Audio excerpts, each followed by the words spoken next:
একটা sad experience থেকে এখানে আসা, ভীষণ রকম হতাশ, অনেক ক্লান্ত।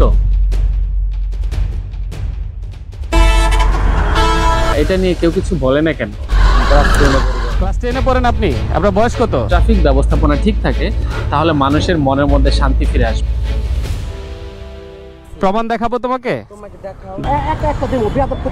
আমি একটা খারাপ কথা বলি নাই ওনাকে। আমি থানায় যাবো এখন। না না, আমার মাপ চাইতে হবে না। এটাকে আমার সাথে করতে সেটা মনে হয় এটা সবার সাথে। তুমি যে কালকে গালিগুলা দিয়া আমি কি তোমাকে, তুমি বলছো আমি তোমাকে গালি দিছি, কিন্তু আমি তোমাকে গালি দেই নাই। মানুষ ছিল এখানে। তুমি ঘুষিটা কেন মারলা আমাকে একটু বলো। তোমাকে 20 টাকা দিল বলতেছে না, তুমি এরপর আবার 20 টাকায় তো নিলাম না কেন? তুমি টাকা চাইতেছো কেন জোর করে? কই চাইলাম? জোর করতেছো কেন? কই জোর করলাম? বলেন কি বলতে? কইতেছি তুমি ভিডিও করতেছ কেন? হিজলাদের কই গালি দিলা? তুমি না আমার গালি দিলা। গালি দিলে আপনারা যেগুলা বলি না তো তুমি আন হুদে আমার ভিডিও করতেছ কেন? আমারে পাবলিকরে বিরক্ত করো কেন? কবি ভিডিও করলাম কেন? বিরক্ত কবি উল্টা কেন যান? উল্টা কেন যান? ও না তো, আপনি জানেন না এটা উল্টা না? কি দুষ্ট গণহারে আসতেছে সবগুলো। যান, ঘুরে যান কাকা, ঘুরে ফেলেন।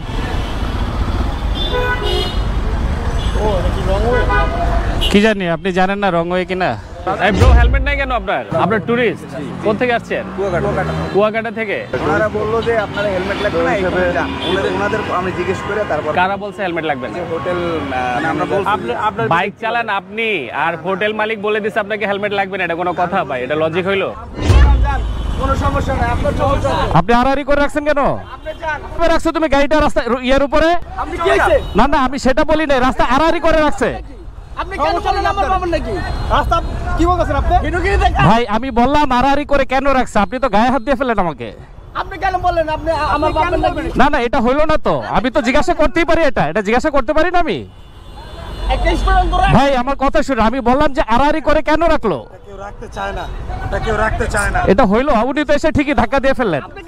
মোটোকপের সাথে আমার যে জার্নিটা, অর্থাৎ মোটোকপ পেজ আপনারা যারা এটা পছন্দ করেন, এটার সাথে আমার জার্নিটা একটু করুণই বলবো আমি, একটু ব্যথা বা একটা স্যাড এক্সপিরিয়েন্স থেকে এখানে আসা।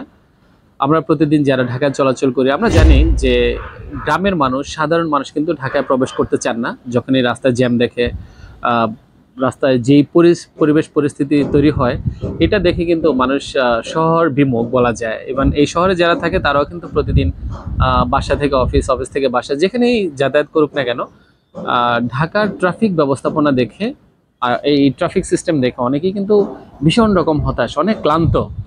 একটা শহরের মধ্যে, একটা রাস্তার মধ্যে কি নাই? সেখানে বাস থেকে শুরু করে প্রাইভেট কার, মোটরসাইকেল, রিক্সা, অটোরিক্সা, এভরিথিং। তো কেমন একটা জগা খিচুড়ির মতো একটা হজবরল পরিবেশ তৈরি হয়। তো আমি যখন আগে আমার বাসা থেকে অফিসে আসা যাওয়া করতাম বা এখনো আসা যাওয়া করি, তখন অনেক কিছু দেখে না অনেক খারাপ লাগতো। মনে হতো এটা এরকম কেন, বা এটা নিয়ে কেউ কিছু বলে না কেন? হর্ন বাজাইতেছে, ননস্টপ হর্ন বাজাইতেছে, যে আবার মারতে যায়, কি করতেছে? ভ্যানওয়ালারও দোষ আছে, এটা তো তার রাস্তা না, তার রাস্তা লেফট সাইড।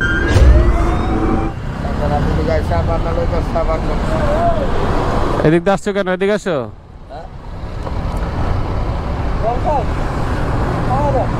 ওর নাম তো কর নিচে। আপনারা কি এটা সমর্থন করেন রং সাইড দিয়ে যাওয়াটাকে?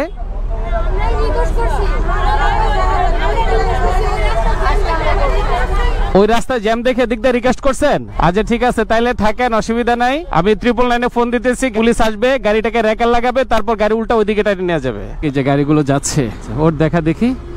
এই যে আরেকটা মেঘলা পরিবহন। তো ঠিক আছে, ঢুকবেন না। উনি কি যেন একটা বললো, বড় ভাই, এটা শুনি আমি আগে কি বলতে চায়। ভাই কি হয়েছে? উল্টা যাচ্ছেন কেন ভাই? আপনি ইউটিউবার, এই তো? হ্যাঁ। আপনারা যখন পাইতারা করে গাড়ি চালান, আপনি করে আমরা স্যার, আপনি আমাকে দেখছেন?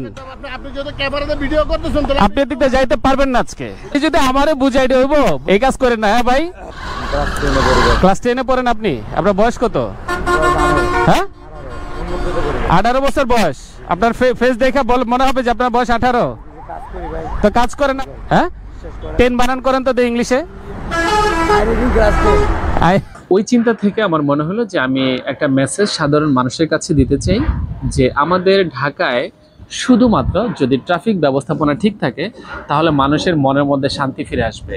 তো আমাদের দেশে রাস্তাঘাট যাই থাকুক না কেন, বাট আমরা না সিস্টেম ওয়াইজ চলি না। একটা স্বাভাবিকভাবে কোনো একটা ফাঁকা জায়গা দেখলে সেখানে আমরা পোস্টারিং করতে পছন্দ করি। তো এত ছড়াইতে হবে কেন? আপনাকে যদি কেউ চিনে, কেউ বুঝে, কেউ জানে আপনার সম্পর্কে, তাহলে মানুষ না এমনি আপনাকে খুঁজে নেবে। কিন্তু হয় কি, একটা সুন্দর দেয়াল, কারো বাড়ি, কারো সম্পত্তি, কারো প্রপার্টি, এটা কিন্তু আপনার প্রপার্টি না, কিন্তু আপনি কিন্তু ঠিকই গিয়ে সেখানে পোস্টারিং করছেন। রাস্তাঘাটে আমাদের দেখি আমরা সবসময় যে মেট্রো বাসগুলো কী ধরনের একটা খামখেয়ালির মতো চলে। রাস্তার উপর আড়াআড়ি করে বাস দাঁড় করায়, প্যাসেঞ্জার যেখানে সেখানে নামায়, তুলে, মানে কোনো তোয়াক্কা নেই।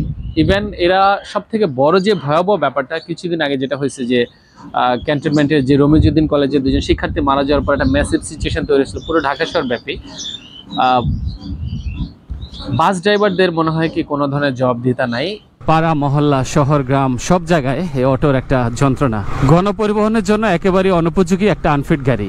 এটাতে করে আমরা চলাচল করি, কারণ এই গাড়িটা হুট করে না পারে ব্যালেন্স রাখতে, সামান্য একটু টোকা খেলে আস্তে করে উল্টে পড়ে যায়। ইন্না লিল্লাহি ওয়া ইন্না ইলাইহি রাজিউন।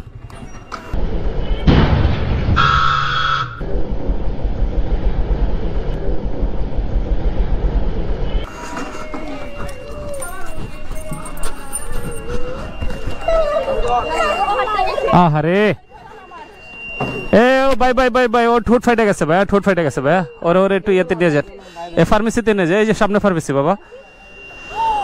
থাক থাক, কিছু হয় নাকি, আপনি ফার্মেসিতে নিয়ে যান, ফার্মেসিতে নিয়ে যান।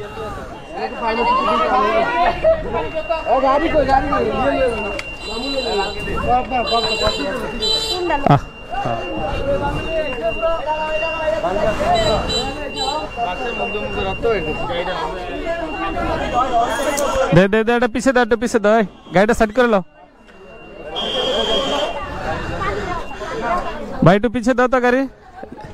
ওই সামনে নিয়ে যাও, সামনে নিয়ে যাও, সামনে একদম সাইড করে ফেলো। অটোরিকশা নিয়ে অনেক কথা হচ্ছে, এটাও একটা ব্যাধি আমি বলবো আমাদের সোসাইটির জন্য। এটা পরিবর্তন করা দরকার। এই রিক্সা পুলার বা রিক্সার জন্য আমাদের যে একটা সস্তা ইমোশন আমরা প্রকাশ করি, এক্ষেত্রে আমাদের একটু সংযত আচরণ করা দরকার, আর একটু হিসেবি হওয়া দরকার। সব জায়গায় রিক্সা না, কিছু নির্দিষ্ট এলাকায় রিক্সা থাকা যেতে পারে, রিক্সাগুলোকে লোকালাইজড করা যেতে পারে।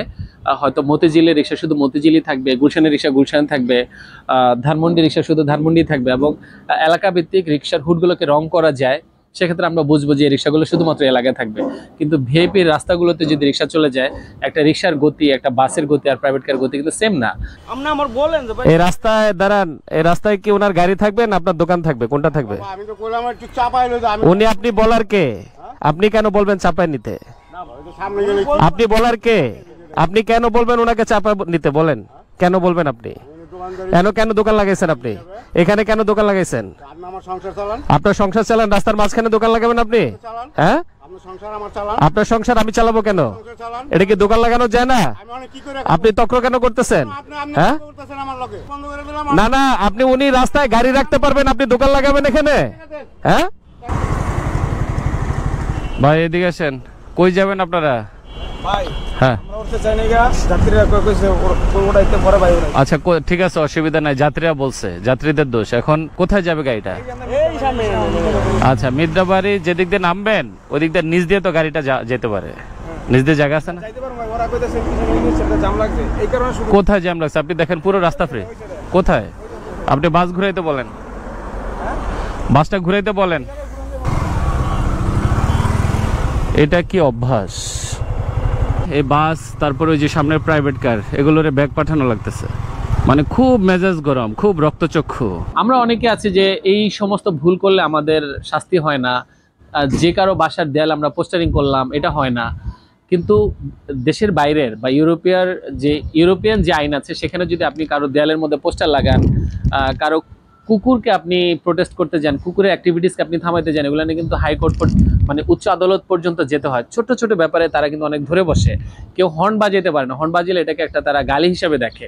আমাদের দেশে এগুলোর কোনো জবাবদিহিতা নাই। আইন আছে, বাট সেটার ওইভাবে প্রয়োগ নাই। বিভিন্ন ধরনের ইন্টারনেটের কেবলগুলো দেখেন পুরো শহর গিলে খাচ্ছে।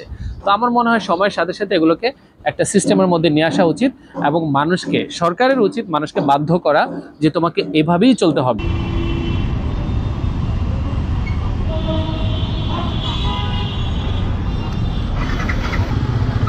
দাঁড়ান না মামা, কি হয়েছে? আপনি ওই বিদেশি মহিলার ধাক্কা দিয়েছেন কেন হাতে? দাঁড়ান আসতে দাঁড়ান। আপনি ভাই এখানে ডিউটি করতেছেন, উনি এখানে দাঁড়ানো ছিল, উনি যে হাত দিয়ে ধাক্কা দিল ওনারা দেখেন না আপনি? আমি তো ওখানে গাড়ি আমি সবাই দিচ্ছি, ঠিক আছে? আমি তো আর আপনি কি দেখে দেখে গাড়ি যেতে দিচ্ছেন? একটা গাড়ি যাবে আরেকটা যাবে না, এভাবে দিতেছেন duty? Sorry, are you from China? No, Japanese. Japanese, that's great. আপনার ভাড়া কত? শাহবাগ থেকে এসে ভাড়া বুঝি না, আমি ওনের কথা বলি না। আচ্ছা ভাড়া বলেন না, ভাড়া কত আপনি এটা জানেন না? 150 টাকা তো ভাড়া। 150 টাকা শাহবাগ থেকে কে বলছে আপনাকে কমলাপুর 150 টাকা ভাড়া? ভাড়া আপনারা বলেন, আমি তো ওনার কাছে বলতে পারছি না। 100 টাকা দিয়ে দেন। Okay fine, you should pay her only 100, 100. Right? না 150 টাকা ভাড়া না রে বাবা, উনি বিদেশি মানুষ, একটু কম রাখেন আপনি। Chhaya, now I have to say bye, right? Okay fine, so please visit our country, visit Bangladesh. Thank you. You're most welcome. Bye. আমি মনে করি আমার মনে সুখ থাকলে সবকিছু আমার কাছে ভালো লাগবে। যদি আমার মনে সুখ না থাকে, আমার দৃষ্টিটা যদি শান্ত না থাকে, শহরটাকে যদি আমি ভালোভাবে না দেখি, আমি কোথাও কোনো কিছু, যতই ফানি ব্লগ, এন্টারটেইনমেন্ট ব্লগ যাই করি না কেন, কোনো কিছুতে আসলে আমি মজা পাবো না, এটা আমার মনে হয়েছে। কাউকে উত্তর দেওয়ার ক্ষেত্রে হোক অথবা কোনো আচরণ বা বিহেভিয়ারের ক্ষেত্রে হোক, অবশ্যই সংযত আচরণ করব। কাছে দূরে যে যেখানে আছেন, যে অবস্থা আছেন, প্রত্যেকেই ভালো থাকেন, সুস্থ থাকেন এবং নিরাপদ থাকেন।